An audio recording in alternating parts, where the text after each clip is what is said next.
আসসালামু আলাইকুম। এই যে এখন আমার ছেলে যাচ্ছে গাছ থেকে ডাব পাড়ার জন্য।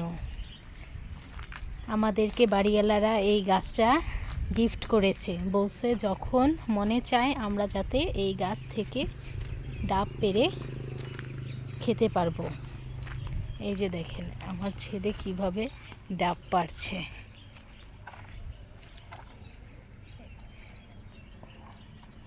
ও লাগ পায় না, এর জন্য গাছের নিচে বালতি দিয়ে দাঁড়িয়ে ডাব পাড়ছে।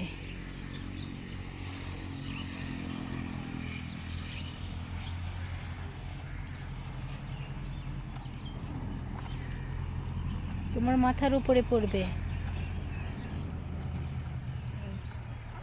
ও অনেক ছোট মানুষ তো, ডাব পাড়তে অনেক কষ্ট হয় ওর, তাও চেষ্টা করছে পারার জন্য।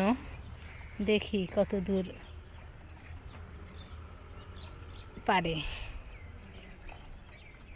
হয়েছে। আমার ছেলে এখন অনেক চেষ্টা করছে, একটি ডাব নিয়ে অনেক যুদ্ধ করছে পারার জন্য।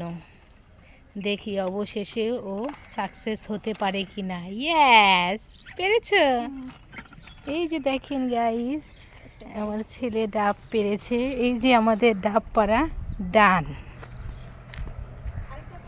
আমরা এই গাছ থেকে মালয়েশিয়া আসার পর থেকে অনেকগুলো ডাব পেড়ে খেয়েছি।